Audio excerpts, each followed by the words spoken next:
I actually met this hunky French guy who was a UN peacekeeper there, and his name is Nico. You should know that for this. And I got, at the same time that I met him, I ended up getting PTSD, totally unrelated to him. And we were dating sort of long distance for like a year and a half, and then he was going to move to the United States on a 6-month visa. So that's what's happening in this particular passage right here. I think that's all you need to know. I was elated to have Nico in the United States. I cleaned the house spotless, washing the walls even, and bought so many bourgeois food products to stock the fridge that the checkout gal at my grocery store asked me if I was having a special party. We would have 6 months together. We weren't sure what would happen after that, but it was 3 times more time than we had spent in person put together yet. After 18 months of emails and Skype chats and ultra-long distance, multi-country dates, and all the pining and aching and misery that went with it, his face appearing in the arrivals hall outside of customs at San Francisco International was not just exciting, it was a complete relief. However, we had overestimated 2 things. The first was my ability to deal with the change of dealing with another human 24 hours a day. It was always an adjustment, getting used to him and his touch and feel and smell after so long apart. Most rendezvous, the first time we had sex, involved a lot of stopping and starting as my body kept yelling, "Who the fuck is this guy?" I was often, as I was then, still wearing my emotional armor. So it wasn't totally shocking when we got in bed that first day and my core turned to ice and my hands disappeared. Nico wrapped his hands around my fingers, pressing his warm fingers into my palms to try to connect them to reality. I tried to verbally coax the rest of my body into reality too. "Okay," I said out loud, I'm in a bed. And it worked that time, actually. But the thing about reality was that it was a harrowing place for me to be then. Reality was not sexy. The reality was that I was very sad inside. So when I rejoined reality, I started crying. Nico was lovely and strong, and his chest felt like home. I relaxed into him, into the space he was holding in the room, and some of the tightness strangling my throat thawed. It poured out of my mouth, forming the syllables, "Nobody's gonna die." That was sort of a weird thing to say one time during sex, but I was not finished. "Nobody's gonna die," I said. "Nobody's gonna die. Nobody's gonna die." Nico was taken aback a bit. Literally, he backed his head and chest away from me. "What?" he asked, because as often as this sort of thing happened, it was still a surprise every time, apparently, when your girlfriend went from sexy talk to talking about dying in one instant. To get personal, I don't even like sex anymore, my Marine pen pal Chris had written to me when he'd been trying to support me by telling me how terrible he felt, too. "I can't get that personal with anyone," he said. "I guess I'm scared to lose anyone else that I get close to." As for me, you never knew what kind of excitement you might encounter when you got naked with me anymore, and it dawned on me now that we were going to be having sex not just on vacation stints, but full time. "Whee!" It says that. "Whee!" A few days later, we were at home again and I was sitting on the couch, but then I jumped up and stomped around, my nerves on fire, blood running, venomous and agitated, storming into the bathroom and throwing my clothes on the ground, getting in the shower and trying my coping tools. The stall in my bathroom was 2 feet by 2 feet, and I rocked my weight from one foot to the next in it, my little containment tank. Should I try breathing? No, too shallow. I couldn't even get breaths into a chest this tight. Grounding, envisioning, mantra chanting, whatever tools, I couldn't calm down, and I couldn't stop pacing and rocking my weight back and forth. So I pictured what I really wanted, a gigantic knife. The knife is huge and sort of curved, I explained to Denise, my therapist, later, like you would put in the hand of an Arab if you were making a racist movie. "You know I'm Lebanese, right?" she said. "Yeah," I said, "a racist movie." You knew exactly what I was talking about. Anyway, I used both hands in my mind to place the tip square in the middle of my sternum before plunging it through my skin and bones and muscles till the hilt. That did provide some relief, picturing that, let some pressure out, and I felt weak from it, so I held myself up against the wall. Ultimately, I got down on the shower floor and sobbed there for about half an hour with the water running. That's standard trauma, never knowing what the little thing is that's going to get you and set you off, Denise said when we talked about this later. Do you remember what it was? I thought about it for a second, what I had been doing on the couch, and I did remember. We both laughed a little, that sad, snorting laugh, when I told her what it was. My internet went out. Before Nico had moved in, I had conducted all of my craziness alone, where no one else could see me, but for its very unfortunate emergence on our trips together. Living with him, I was mortified that my behavior was always on display for another person. There was no managing Nico's exposure as my housemate. I obsessively worried about its impact on him. He couldn't help feeling bad when he'd sidle up next to me without my hearing him, the surprise detonating a terror bomb in my guts that left my heart racing and me shaking and sometimes crying for 10 minutes saying, "You scared me." And he couldn't have been thrilled that he'd had to devise a time limit for how long he would let me pace and pant and sob in the shower before coming in after me, startling me through my weepy, hallucinatory fog, and sometimes having to carry me out. "I can't do this," I told Denise after probably the third time I sent Nico leaping up out of his sleep naked when I started screaming during a nightmare. "I can't take care of myself and someone else at the same time. I want to live in a cave by myself." Can you change that story to being that you just haven't figured out how to take care of yourself and then your relationship at the same time yet? She asked. I did try telling myself that, but myself was not convinced. Because to further complicate matters, I was not the only troublemaker at my address anymore.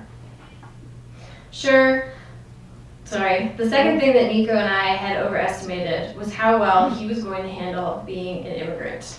I had seen him become frustrated before. Considering what he'd been through generally and what I put him through specifically, Nico struck me as a walking reincarnated Buddha. He was a man with a stable foundation. Not to say he was unshakable. I'd seen that he had cracks like everyone else. He had unresolved grief about his father, and he too had some issues about Haiti. I'd first noticed it in Montpellier when he'd been flipping through pictures on a digital camera, and he came to an innocuous shot of a displacement camp. His reaction lasted just 1 second, but long enough for me to catch it. He winced and turned his face away. When his unit had embarked to Port-au-Prince, Nico had been excited. Unlike many of the other guys, he wasn't upset when the brass told them as they were leaving for the airport that instead of staying 1 month as planned, they would be staying 3. To Nico, his mission in Haiti was the same as the personal mission that had made him join the gendarmerie to save lives. He arrived in a country where a lot of people did need help, but where many of those people saw MINUSTA, the United Nations Stabilization Mission in Haiti, as pampered occupiers, some of them from former invader and slave master of France, for God's sakes, come to enforce the interests of the wealthiest, whitest class by tamping down legitimate unrest and keeping the masses in check. Haitians, including those in the camps MINUSTA was dispatched to protect, protested their presence, especially after a deadly cholera outbreak was linked to infected foreign peacekeepers. Nico was part of a force that created unrest as much as it calmed it, a literal plague on the country.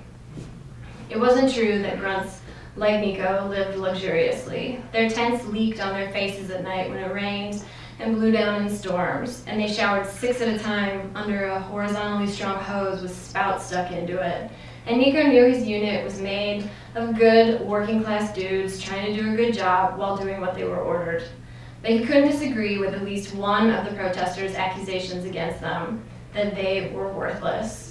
The moments when he intervened in machete fights or ran madly through camp under the weight of his guns and gear in the heat to detain a guy trying to kill his wife were for Nico outweighed by the ones where he and the rest of the UN troops ate their lunches in the back of a truck in front of a bunch of hungry camp kids to whom they were forgiven to give any leftovers.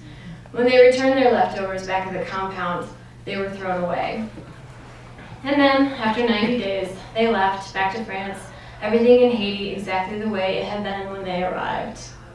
Maybe it wasn't surprising that for Nico, who, as a teenager, had seen his dad crying one afternoon, hadn't said anything about it, and had found him hanging dead the next night, there was no sin greater than uselessness. The most upset I'd ever seen him was one of the many times he couldn't help pull me out of an episode. "I just want to feel like I'm helping you," he had yelled. "I just want to feel like I can help you, I make it better for you. That's all." He'd started weeping so hard, he shook. He started screaming at me. That's all. I had learned that not being helpful or useful, which to him seemed to equal not being a good person, was Nico's primary issue. Its coincidence with my unhelpable disorder was the cause of nearly all of our real fights. This is ridiculous, I told Tana, my friend, when we talked about this. He sounds like a superhero.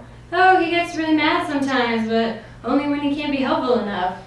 If I ever write about him, I said, I'm going to mention how he thinks women are bad at parking, so I'm not like, man, my boyfriend's perfect.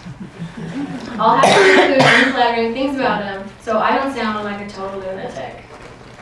So let me take this opportunity here to say that when Nico got to San Francisco, he was a real dick.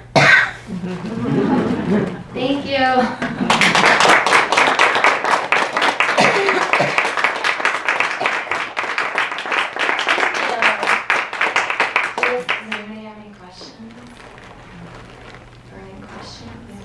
Yeah, I have a question.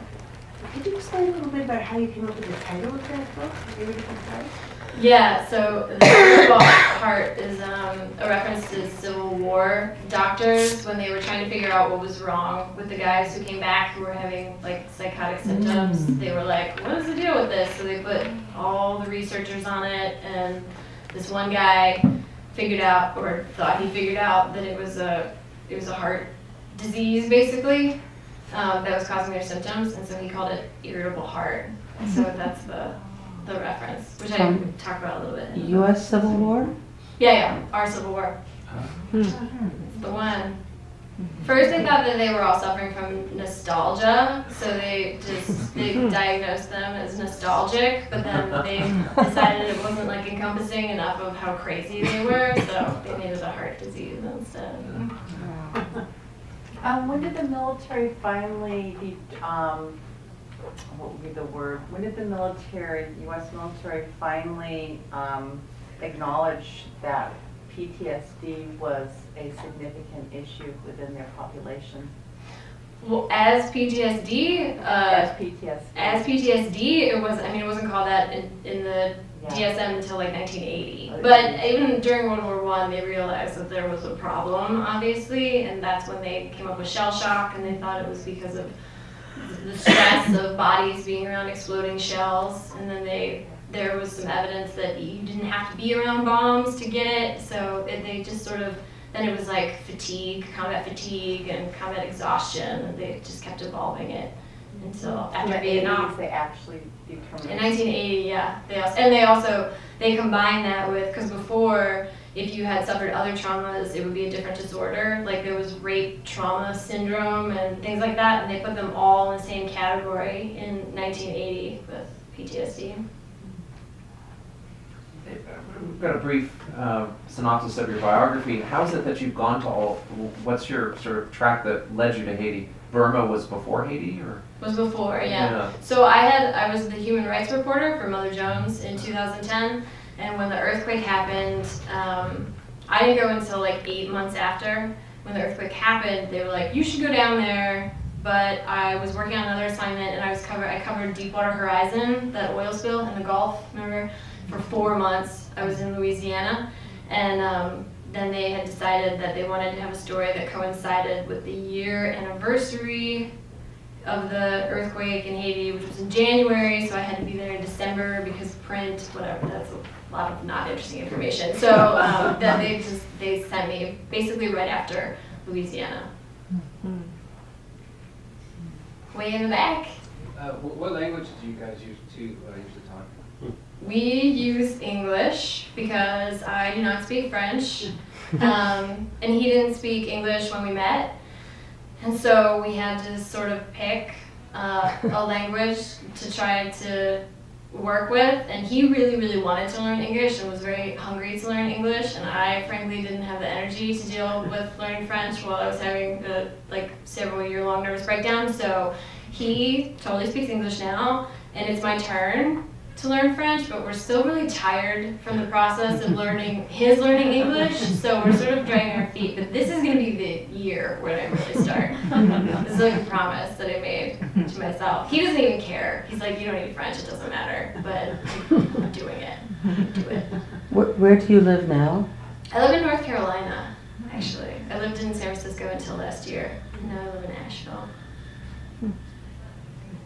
In writing this book, have you met other journalists who experience PTSD?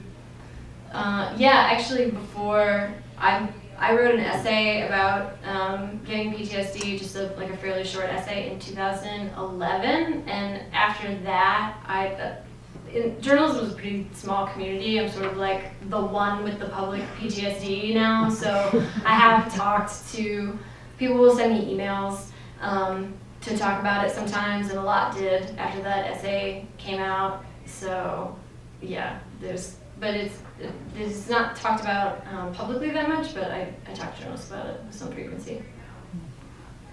Kira? I'm wondering how Nico feels about how you represented him in the book.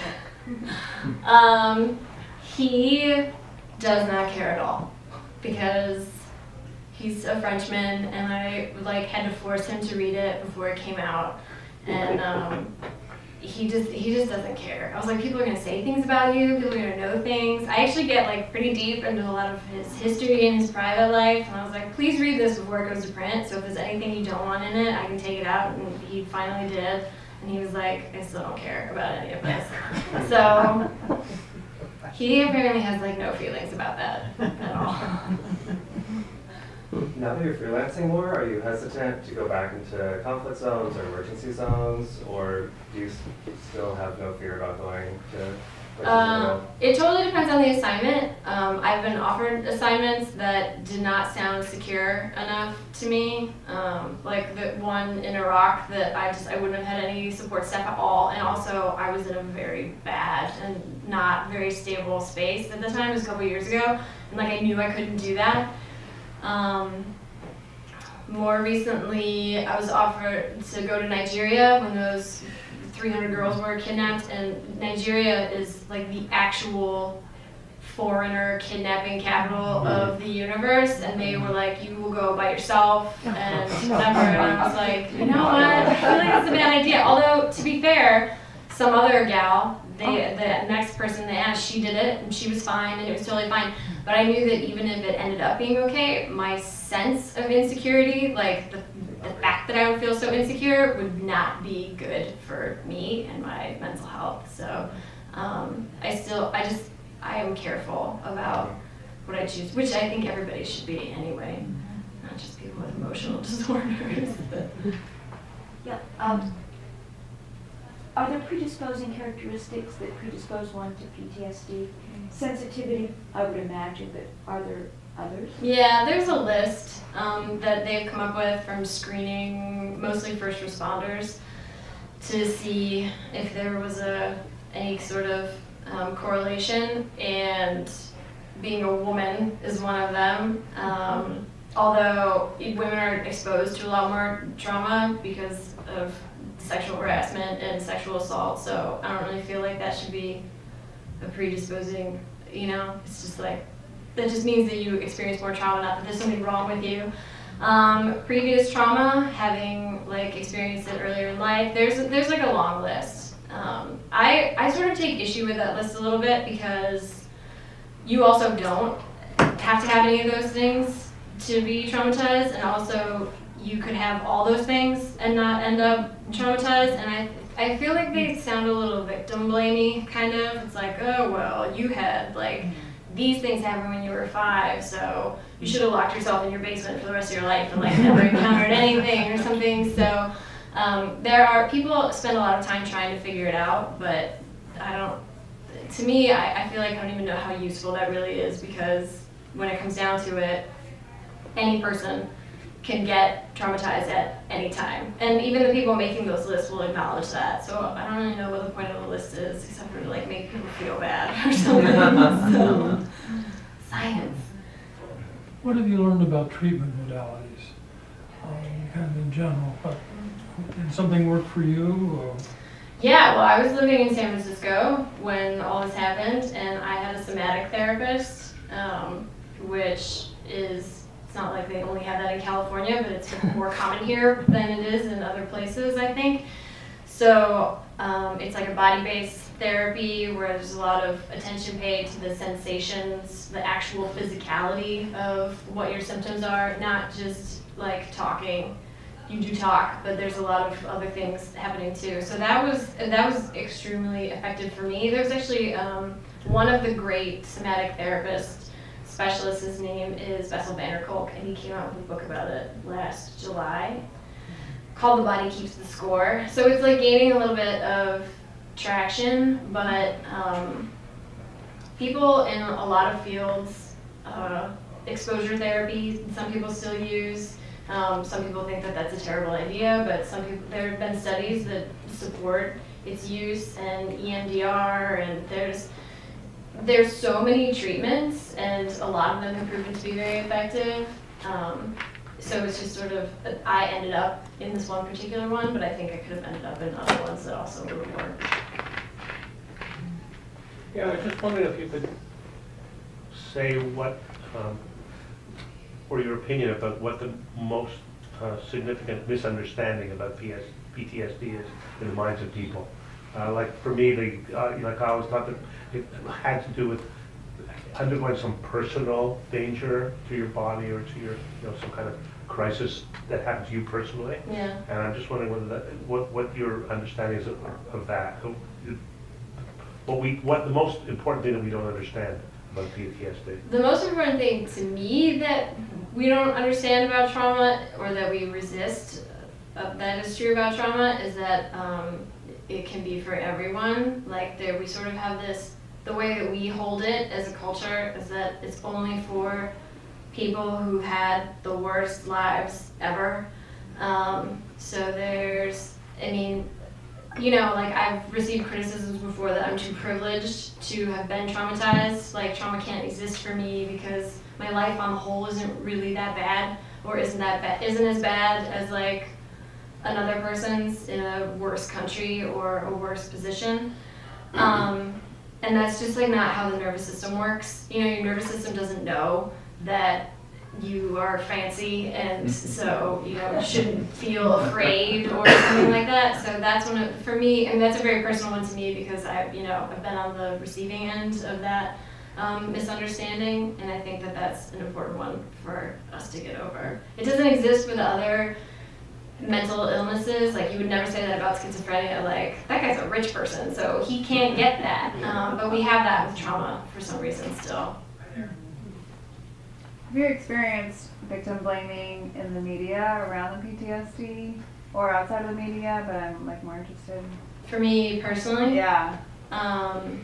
In terms of just having been traumatized, yeah, sort of like if you can't handle rough environments, then you should not insert yourself into them. But you can handle them until you can't, and you don't know what that moment's gonna be. And again, like it could happen to anyone, but yeah, I've definitely, it's like, oh well, get an easier job and stay home or whatever, which is like, as if you could see that coming.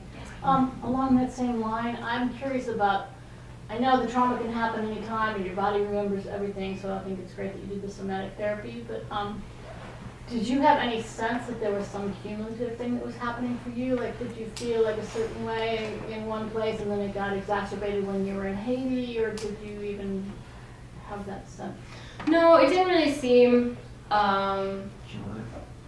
cumulative to me. I was definitely tired. I know that I was tired when I got to Haiti from being in Louisiana for such a long time, and the human toll of that disaster, people did write about it and I was focusing on it, but I think overall it got a little bit lost in the stories about corporate malfeasance, which were also very important, but to actually be there, so many people's lives were ruined, and like everybody around me was having a nervous breakdown, and everyone I was writing about was just, they were very, very traumatized. And I was definitely exhausted from having done that, and so sometimes I feel like, and I think that my therapist actually probably feels like, if I had been through the exact same set of circumstances in Haiti, but just like had arrived fresher, kind of, but just not so worn down, I may not have been as affected by it, but there's also, there's no way to know. I could have been like the freshest daisy on earth maybe, and I still would have had the same thing. So it's just like, it's hard not to, like for me, I feel like and in the book I talk about this, like I'm investigating it all the time, like why did this happen? And you're always trying to put your finger on it, but the fact is you never can really.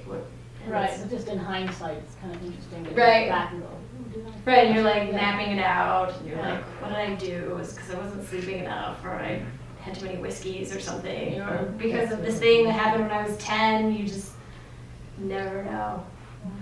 What about the other people in your life, family and friends, and did they notice any change in you at all, that they maybe pointed out to you or said any, commented or anything, or is it just because you were really close to this guy and he, it was more visible then? Well, my friends, I mean, when I got back from Haiti, there was no missing that something was happening. Like, I was crying and drunk pretty much all the time. So, and that's not normally how I roll. So, my friends who were closest to me definitely were aware. And I got into therapy like the day that I got back. Like, I didn't know what my problem was, but I recognized that there was something very, very wrong. So I think I flew into San Francisco at like 8 o'clock at night or something, and I was in therapy at like 10:30 the next morning.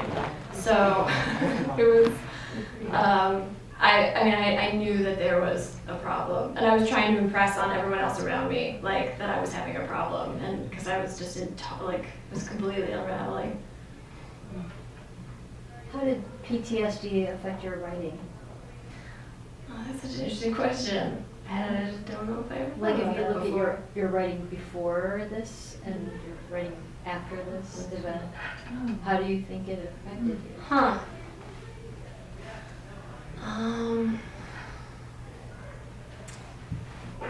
I don't know. I don't know if it did and if it feels. Actually, I feel like almost that would be a better question for like one of my editors or something. Like, can you see the difference in like this or this? I remember when I was in therapy, my therapist telling me like, when you get through this process, you'll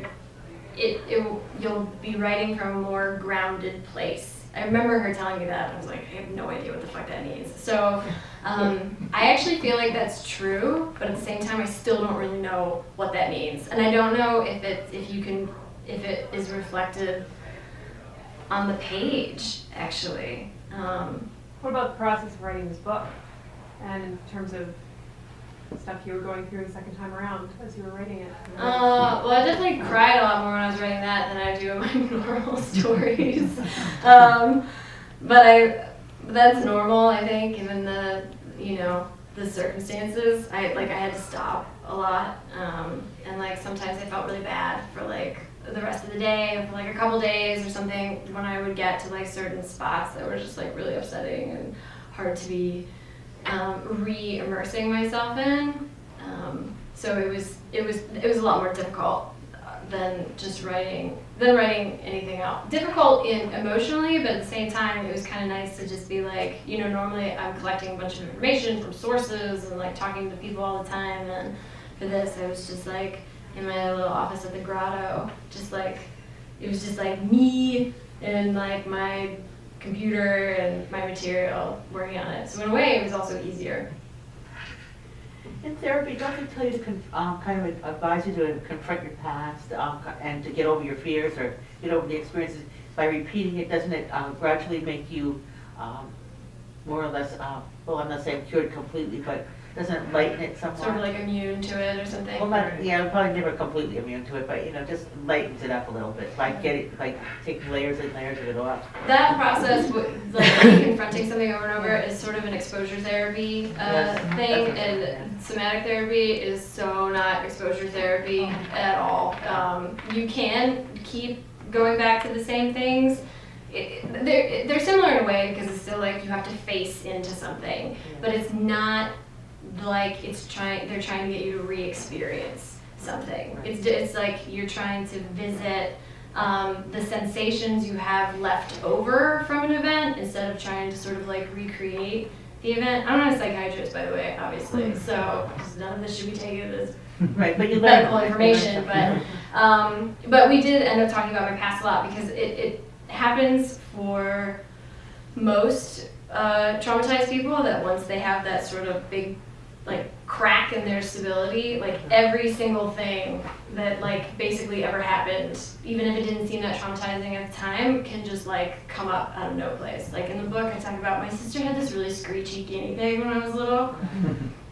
I don't know if any of you guys ever had guinea pigs. They are the worst. They make this noise like they're being murdered and like just all the time. And so I was like really upset. I mean, just like normal kid upset by that when I was like 10. And I have never thought about it again. And then all of a sudden, when I was in really intensive treatment, when I was falling apart about everything, I had this like crazy guinea pig issue where I kept thinking about these screeching guinea pigs and stuff. Whereas I think if I had not ever been severely traumatized, that probably would have had like no impact on my life. But that's like, it's totally normal, just all sorts of things. Unresolved issues maybe that you never really wanted to go back to again. Maybe they were coming up at that time with everything else. Yeah, it or started it being a been, part of your brain where it was all like stored together, you know? right, or it was That's why. smaller, you know, but then all of a sudden, it was like nicely compartmentalized somewhere in my brain, like screechy guinea pig, that's fine, whatever. But then once I was falling apart, nothing was fine. Yeah. So everything was a tragedy, Yeah. guinea pigs included. Makes sense. I haven't read the book. I'm guessing that love is going to play a part in some sense in ameliorating some of the PTSD. Do you have a sense that love can be part of the cure? For me, I've had friends who suffered PTSD, and it seems to be, we human beings are subject to trauma, and it happens to many of us at one time or another in our lives. And for me, it's always been sun, water, and nature. This is Marin. Sure. And it has worked. It has worked well in the past, but also uncomplicated love, which is to say love without all the difficulties that come with it. Well, and I'm guessing maybe your love is not as uncomplicated, but it's getting. yeah, I don't know that kind. It sounds awesome. But I do think it was helpful to me. On the one hand, it was great because it, not to be dire or anything, but it sort of gave me something to live for when I was like in a space where I was like, well, there's no point in being alive. And I was like, oh, but there's this love. Magical creature and whatever. So, but at the same time, trying to do that while I was in this really intensive therapy, it was very complicated and very ugly and very messy. And he had a really big learning curve to have to deal with. I mean, he's not a medical professional, so he didn't really know what to do, and we had to sort of negotiate all those things together. But I feel like maybe it would have been better if he'd come in a little bit later, but it would have been messy eventually no matter what. Because if I had learned to get better by myself, being by yourself and only dealing with yourself is a completely different thing than being somebody's partner. So if I'd gotten better as like a loner, I think that would have been fine. But then when the next like partner came along, I still would have had some shit that I had to learn to figure out in terms of like my stability and other human interactions and things.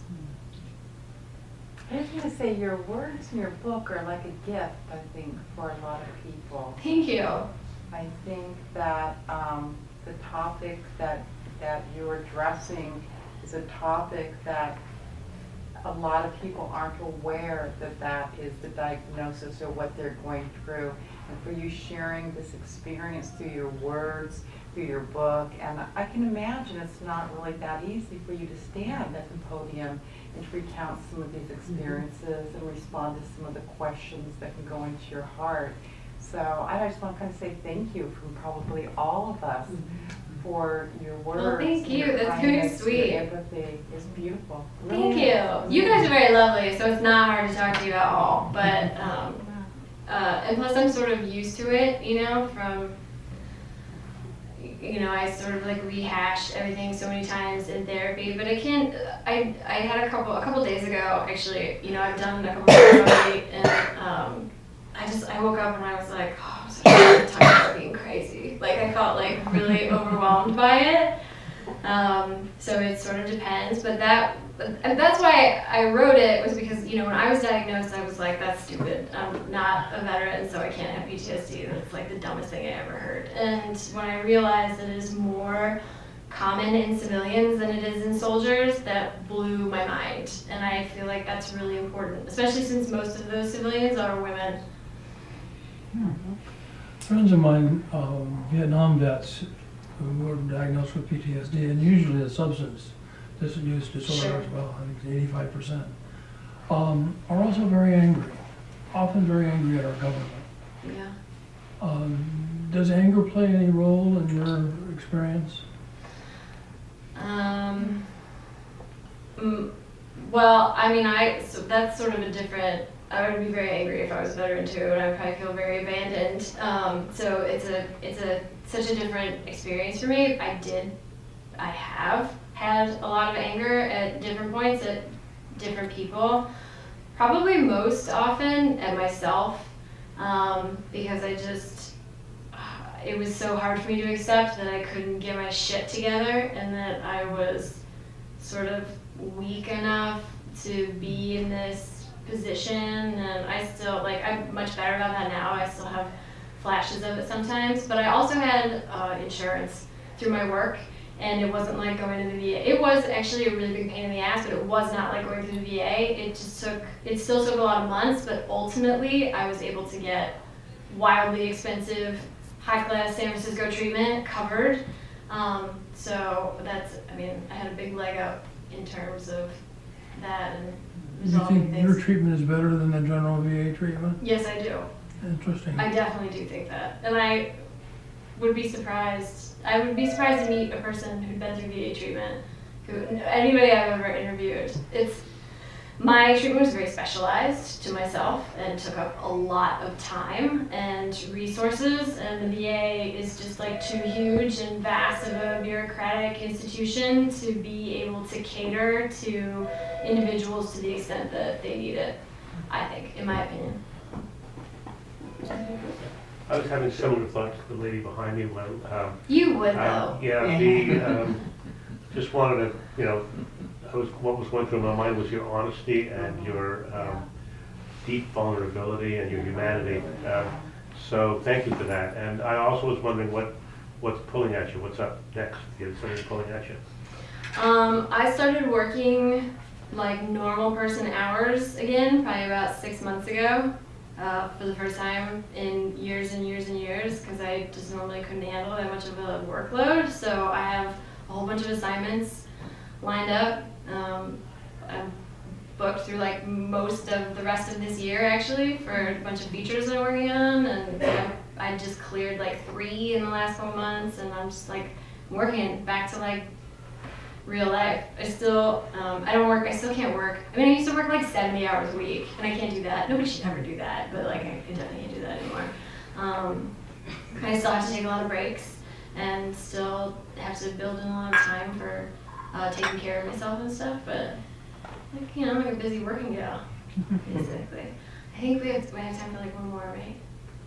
Let's do 2 more. 2 more, okay. You in the back, who didn't want to sit by us, it's okay. It's too hot up there. It is hot over here. What's been your favorite assignment that hasn't given you PTSD? What was the question? From being here. My favorite assignment, in terms of like being on the assignment, or in terms of how the story turned out? Both. I went to Paris after the Charlie Hebdo shootings last month, and I did a story about that, and I just did it, so maybe that's why I'm biased toward it, but I love it. The way that it turned out, it was a really hard assignment, but I really am very attached to and in love with that story right now. Made me really happy. Probably in terms of pleasantness, it would either be when I profiled RuPaul and just like hung out with RuPaul in LA, or when I did another story in Paris last year. I covered the French movie voiceover industry, like all the movies that people watch in France are American movies basically, and they dub them. They don't watch them with subtitles, and they do this like insane. They've elevated it to an art because they're French, and it's very complicated. And like learning how complicated it was, and hanging out with like the French voice of Sylvester Stallone and stuff was just like so weird and amazing and not depressing at all. So it was kind of a nice break. But that was like a very enjoyable, and like the French Samuel L. Jackson, like, got really drunk. We were like smoking in like a cafe, and I was like, yes, okay, this is what a great assignment that was. Okay, one more. Is it, or no more, if there's no more. Okay. I've got one. So how do you tackle the feature writing versus tackling writing a whole book? Do you have a different approach? Do you have different takeaways, or is it just let's do it? It's basically the same. For me, it's like the same process, except for just one takes longer. Like the features that I write are often very long anyway, between 6,000 and 10,000 words. And this is probably like 80,000, I guess. So, and I probably turned it in at like 95. So it's just like, it's the same. You start at the beginning, or I do, not everybody does, but I start at the beginning and sort of work through the things that I want to say. I have like an outline, and although with a book you have a proposal that you have to write to be able to sell it, so you have been forced to manufacture an outline. So you can follow that to some extent and just like work through until I get to the end. But both with books, oh no, you know what? Because with features, I always know the beginning and the end. And with this, I thought I knew the end, and then it ended up being a different end. Because when I got to the end, I was just like, all of a sudden I was like, this is the fucking end. And like, I just knew that it was the end. Whereas usually I write it, I've like actually written it out beforehand and like work everything in the middle until I get there. So this one had like a surprise ending for me. And that's it. Thank you guys so much.